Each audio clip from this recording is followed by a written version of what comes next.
விசுவாசிக்கின்ற தாய். இந்த தாய் தன்னுடைய பிள்ளைகளுக்கு என்ன பண்ணி கொடுக்கிறான்? சிறு வயது முதற்கொண்டு வேத வார்த்தைகளை கற்பித்து கொண்டிருக்கிறார்.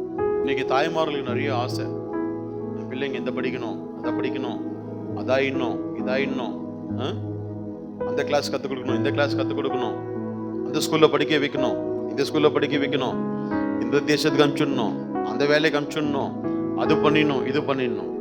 ஆனா பரிசுத்த வேதாகமத்துல முதல்ல ஒரு ராஜாவை எழுப்பத்தக்கதான ஒரு கிருபை இந்த அன்னாளுடைய ஒப்பு கொடுக்கிற கிரியையில தான் சாமுவேல். இந்த சாமுவேல் எலும்புல அப்படின்னா இஸ்ரவேல் ஜனங்களுக்கு முதல் ராஜாவாகிய சவுல அபிஷேகம் பண்ணப்படுறதுக்கு ஆளே இருந்திருக்க மாட்டாங்க. இன்னைக்கு நம்ம சபைக்கு வர்ற நோக்கமே ஸ்பிரிச்சுவலி நம்ம வளர்ச்சி அடையணும். என்னத்தை செயல்படுத்தணும் அப்படின்னா ஆவிக்குரிய சிந்தையை செயல்படுத்தணும். நம்ம எப்ப தேவ சமூகத்துல வார்த்தைகளை கேட்கும் பொழுது ஆராதனை வேலையில ஆவிக்குரிய சிந்தையில நான் எப்போ செயல்பட துவங்கிறேனோ அப்போ எனக்குள்ள உலகத்துக்குரிய சிந்தையிலிருந்து விடுதலை பெற முடியும்.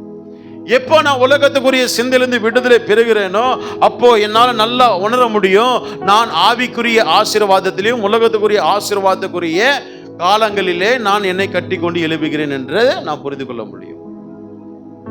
இன்னைக்கு நம்ம ஹார்ட்ஃபுல்லா என்ன பண்ண முடியல, தேவனை ஆராதிக்க முடியல. ஹார்ட்ஃபுல்லா என்ன பண்ண முடியல, தேவ சமூகத்துல இருக்க முடியல.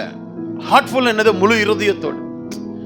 இப்போ உலகத்துல எல்லாத்தையும் எப்படி தேடுறான்னா கஷ்டம்தான், ரொம்ப கடினம் தான். ஆனாலும் வேற வழி இல்லை, there is no other option. அதனால என்ன பண்றேன், ரொம்ப பிரயாசப்பட்டு நான் முயற்சிகளை மேற்கொள்கிறேன். உண்மைதானே? ஆனாலும் என்ன பண்ண முடியல, உலகத்துல ஜெயத்தை, சக்சஸ்ஃபுல், விக்டரி, ஒரு பீஸ், ஒரு ஹாப்பினஸ், ஒரு பிளெஸிங்ஸ் என்ன பண்ண முடியல, பார்க்க முடியல. ஆனாலும் என்ன பண்ண, நாம அது மாறுவதற்காகத்தான் தேவ சமூகத்துல தேவன் நம்மோடு கூட பேசுகிற வார்த்தைகளை நான் முழு இறுதியத்தோடு கேட்க ஆசைப்பட்டா மட்டும்தான் உலகத்தில் நீ முட்டி மோத வேண்டிய அவசியம் கிடையாது. சாதாரணமாகவே எல்லாம் உன்னை தேடி வருகிற ஞானத்தை ஆண்டவன் கொடுப்பார். அல்லேலூயா. அதனாலதான் அங்க தாய் தெய்வ சமூகத்தில் விட்டு கொடுத்தார். ஒருவேளை மலடியா இருந்தவளுக்கு பல வருடத்தின் அவமானம், பல வருடத்தின் நிந்தை, பல வருடத்தினுடைய பேச்சுகள், பல வருடத்தினுடைய ஏசுகள், இதெல்லாம் தாங்கினவர்கள் ஒரு பிள்ளை வந்த உடனே அந்த தாய் நினைச்சிருந்தா என்ன பண்ணிருக்கலாம், இவங்க எல்லாரையும் காட்டிலும் இவனை என்ன பண்ண போறேன், விசேஷித்த பலவானாய், விசேஷித்த வீரமுள்ளவனாய், விசேஷித்தவனாய் என்ன பண்ணிருப்பேன், வளர்க்கறதுக்காக பிரயாசப்படுவான். அந்த தாய் அப்படி யோசிக்கல. யாராவது பண்ணுவாங்களாமா? இன்னைக்கு தாய்ங்க சபைக்கு பிள்ளைகளை அனுப்ப முடியல, தாய்ங்க சபைக்கு பிள்ளைகளை கொண்டு வர முடியல.